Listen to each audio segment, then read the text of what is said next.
L'économie autrement. Une émission sur le secteur public, la santé et l'économie sociale et solidaire. Bonjour à tous, c'est un grand plaisir de vous retrouver sur nos ondes pour cette première édition de la saison, consacrée aujourd'hui à la santé et plus particulièrement à l'hôpital. Nous sommes le mardi 28 septembre 2021.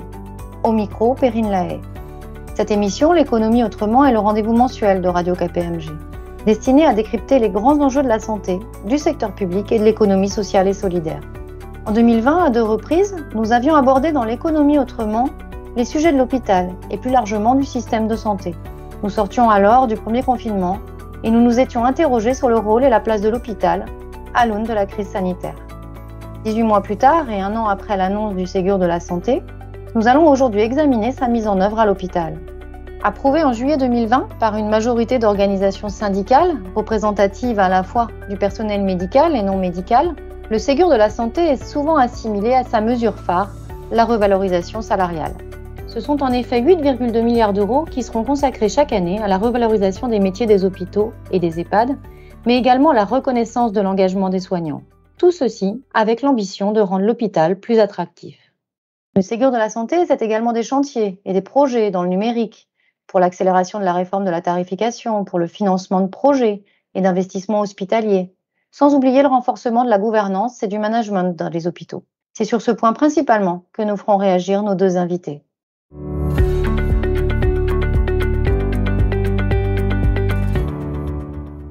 Au sommaire de l'économie autrement aujourd'hui, tout d'abord l'édito d'Erwan Kerrier, associé KPMG en charge de la santé, le grand angle ensuite avec Olivier Servère-Laurenset, directeur du centre hospitalier Simone Veil à Blois, et le professeur Enrique Casalino, directeur médical du département universitaire Invictus de l'AP-HP, l'assistance publique des hôpitaux de Paris. Enfin, dans le Zoom, nous donnerons la parole à Marie-France Marchand-Bellet, vice-présidente du groupe Dépêche du Midi et présidente de la fondation du groupe. Elle est à l'origine du forum Le Monde Nouveau qui ouvre ses portes au public le 1er octobre prochain. Mais commençons tout de suite cette émission avec l'édito d'Erwan Kerrier. L'édito. Le temps s'est un peu suspendu. Il y a 12 mois, était-ce moins, était-ce davantage? Nous évoquions sur ces ondes les défis que la crise sanitaire avait posés à l'hôpital et les moyens importants qu'il avait dû mettre en œuvre pour nous aider collectivement à en sortir. Nous avions également repris les ambitions du Ségur de la santé en fondant des espoirs, était-ce trop ou n'était-ce pas assez, sur les mesures déployées pour moderniser le système de santé, mais surtout pour refonder un pacte social et démocratique entre les citoyens que nous étions et les établissements hospitaliers. Les moyens ont suivi, mais le pacte attend encore. Étrange objet que ces murs blancs ornés d'une croix rouge que nous avons appris à redécouvrir.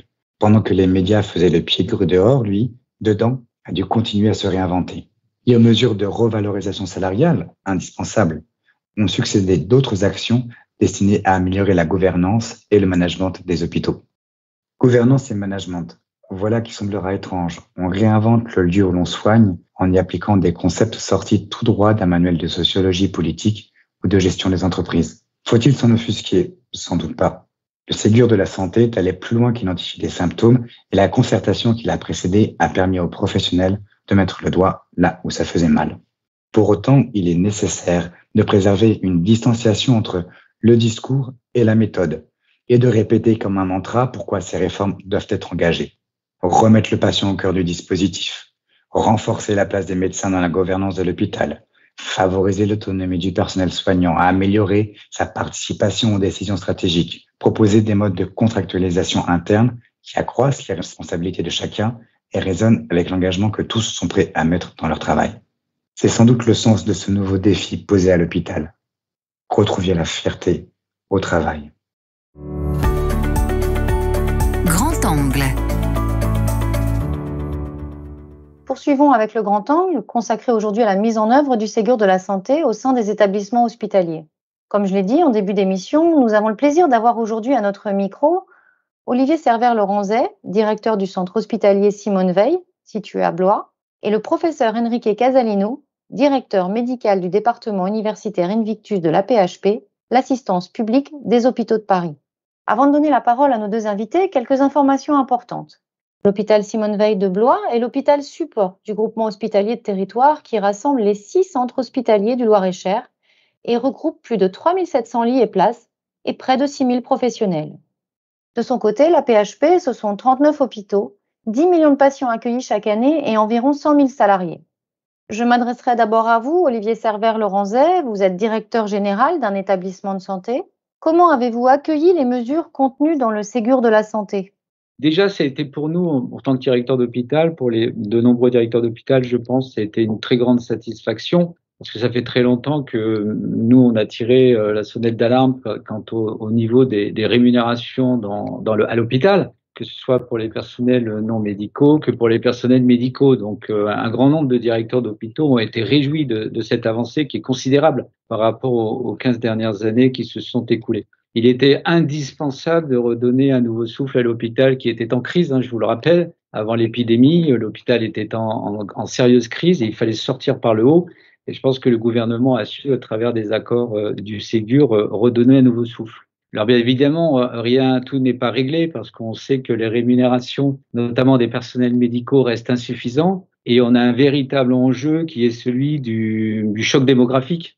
Aujourd'hui, on parle beaucoup de financement, on parle beaucoup de capacitaire, mais ce qu'il ne faut pas perdre de vue et ce qui nous inquiète le plus, c'est le choc démographique. Et il faut absolument qu'on ait des rémunérations, notamment au niveau des médecins, qui soient beaucoup plus importantes.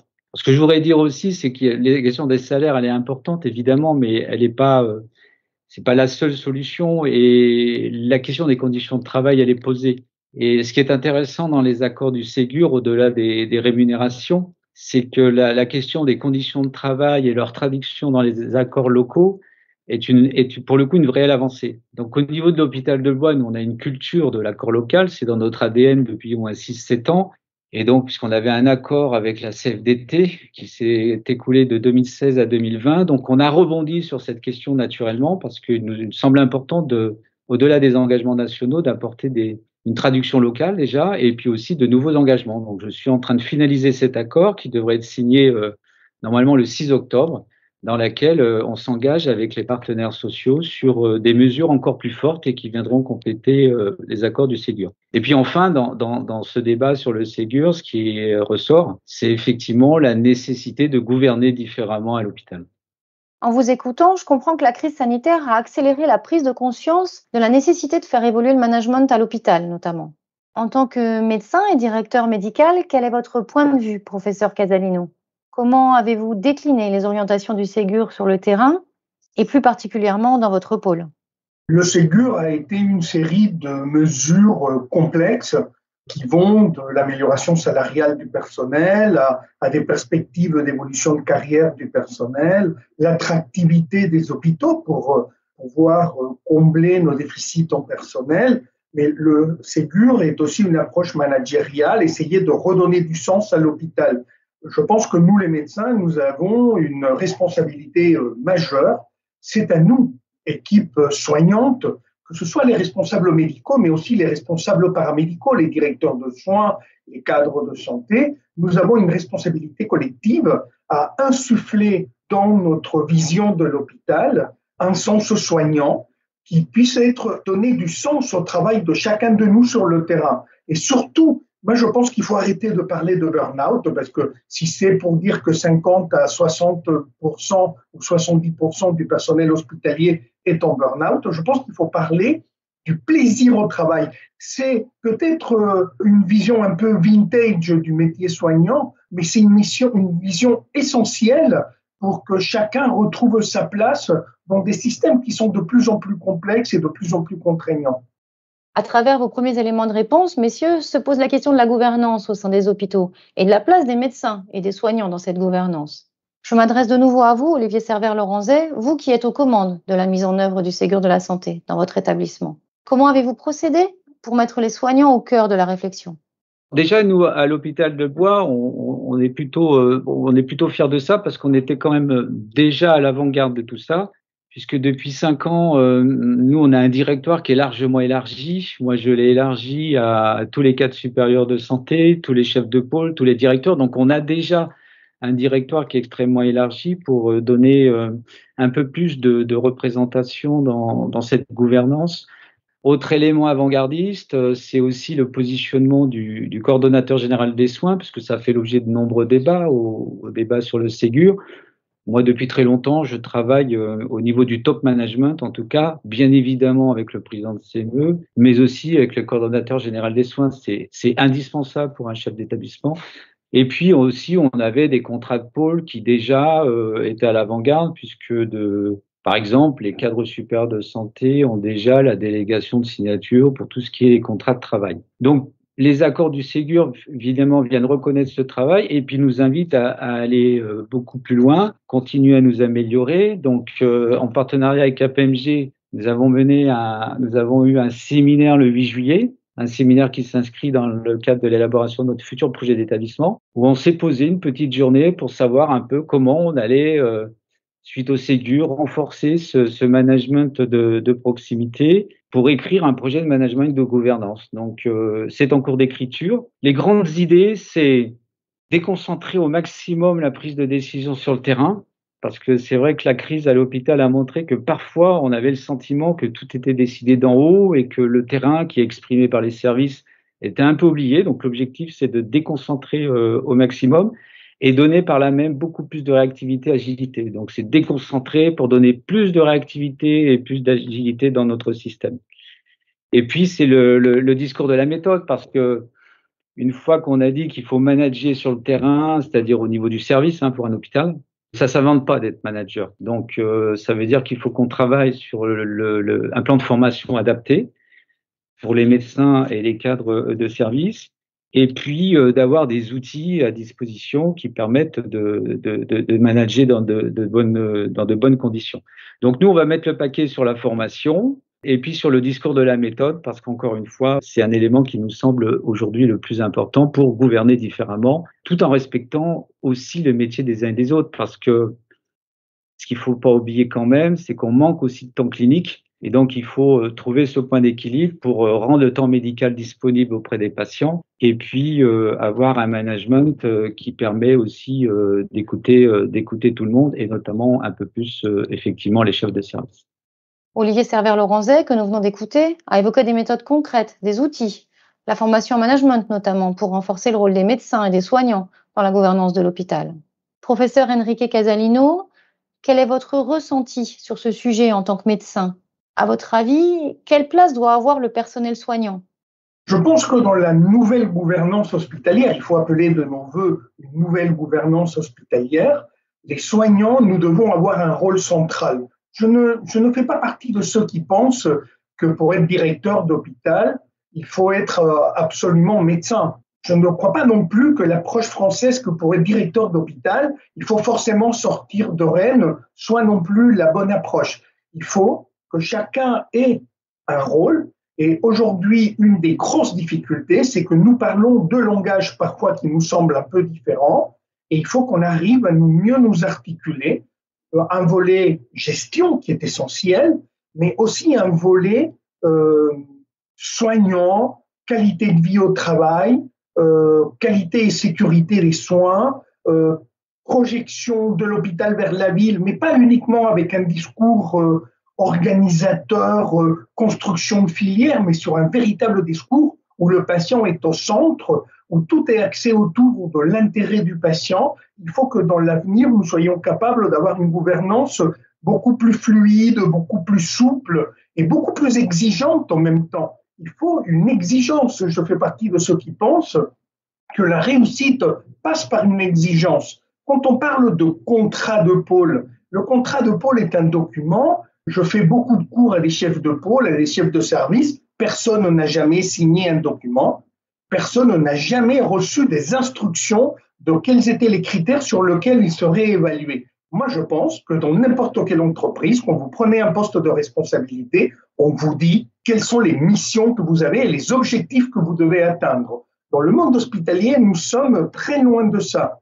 On considère qu'être chef de service, c'est inné, qu'il suffit d'avoir eu un bon parcours soignant et vous serez cadre ou chef de service ou chef de pôle. Je pense qu'aujourd'hui, nous nécessitons une formation spécifique, nous nécessitons une contractualisation avec des missions et des objectifs et savoir sur quels critères nous allons être évalués, parce que personne ne sait finalement à la fin si on a été un bon chef de service, un bon chef de pôle ou pas. C'est essentiel de donner cette dynamique et cette exigence.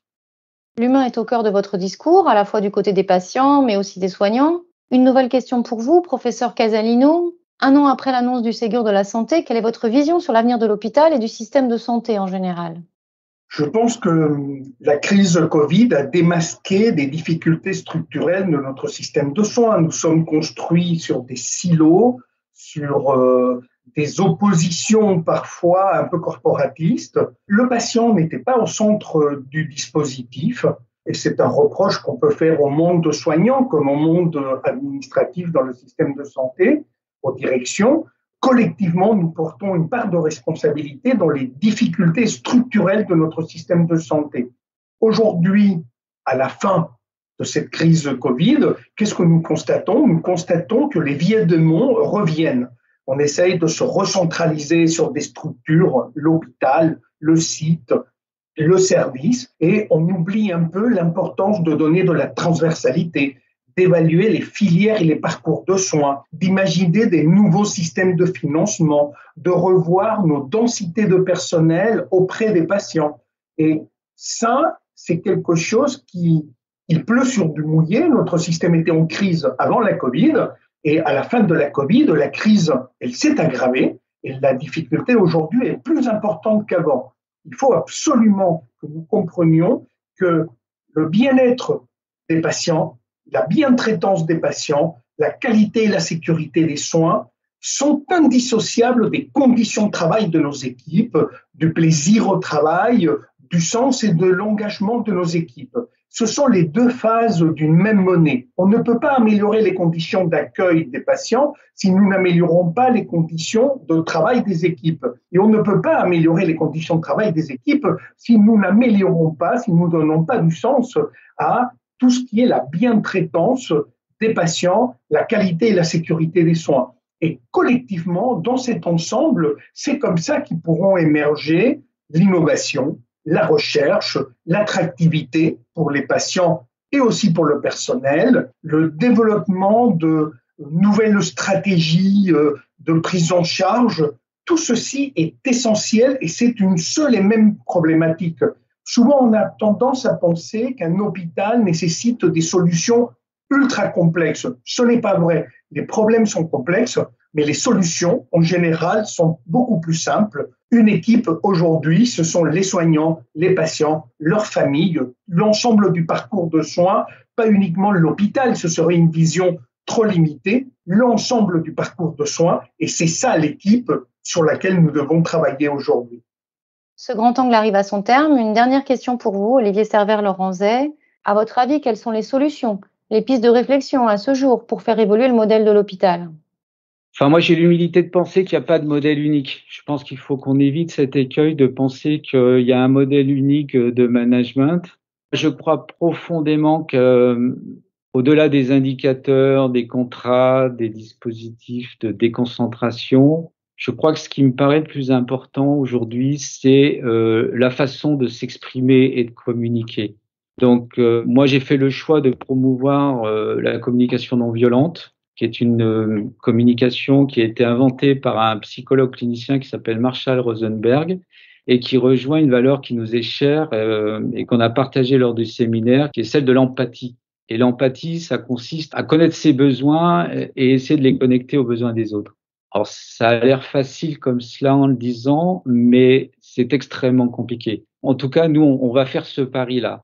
En tout cas, pour moi, sur ce projet de management de gouvernance, il y aura plein de choses, évidemment, la charte des valeurs, mais cette notion de communication non violente me paraît extrêmement importante dans un secteur qui est profondément marqué, parfois, pas toujours, par une violence institutionnelle très importante. Et je pense qu'il faut que les directions aussi apprennent à communiquer différemment et notamment en respectant les uns les autres. Alors évidemment, c'est pas que les directions, ça touche tout le monde, mais on doit en tout cas montrer l'exemple. Donc voilà, la communication non violente, ça peut être un outil au service d'un projet de management et de gouvernance moderne. Un grand merci à nos deux invités pour cet éclairage sur l'hôpital et sa nécessaire transformation. Nous retiendrons, pour paraphraser les propos du professeur Enrique Casalino, qu'à tout problème complexe existent des solutions simples. Une phrase à méditer. Le Zoom. Pour la dernière rubrique de notre émission, nous avions convié aujourd'hui Marie-France Marchand-Bellay. Vous êtes vice-présidente du groupe de presse des Pêches du Midi présent en région Occitanie. Vous êtes également à l'initiative de la création en 2019 du forum Le Monde Nouveau. La 3e édition de ce forum, qui se tient à Montpellier, sera ouverte au public les 1er, 2 et 3 octobre prochains. À destination des citoyens, des collectivités et des entreprises, il a pour ambition de promouvoir la transition écologique et sociétale.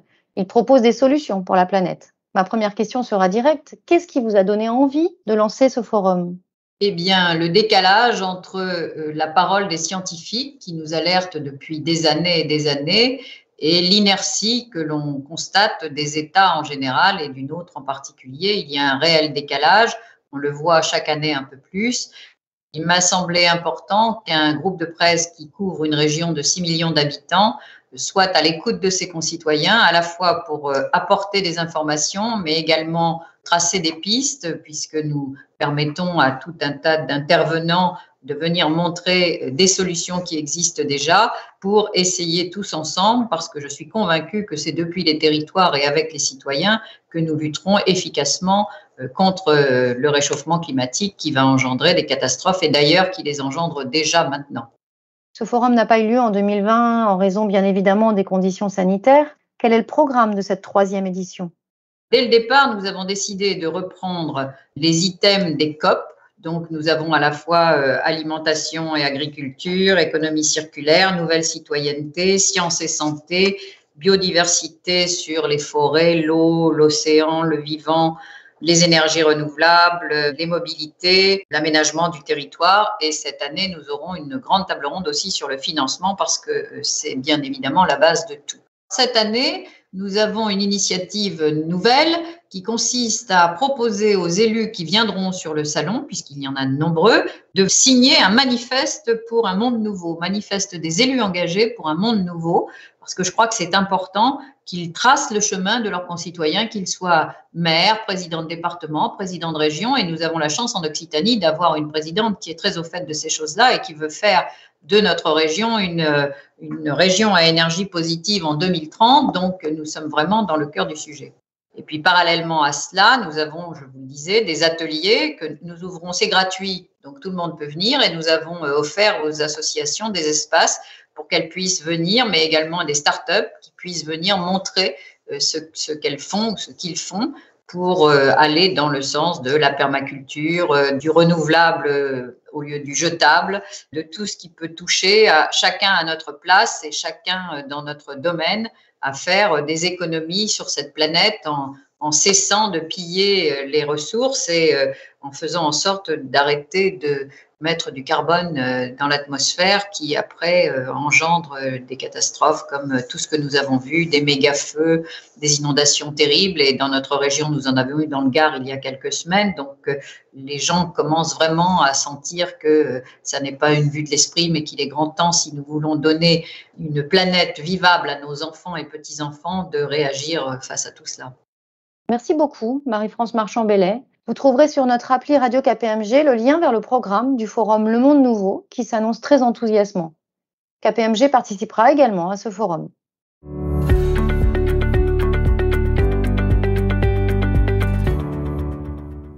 Ainsi se termine notre édition de l'économie autrement. Un grand merci à tous les contributeurs de cette émission. Toutes nos émissions sont disponibles et peuvent être réécoutées sur notre application Radio KPMG, téléchargeable sur l'App Store ou dans Google Play. Nous vous donnons rendez-vous le 26 octobre prochain pour une nouvelle édition de l'économie autrement. À bientôt sur nos ondes. L'économie autrement, une émission de Radio KPMG.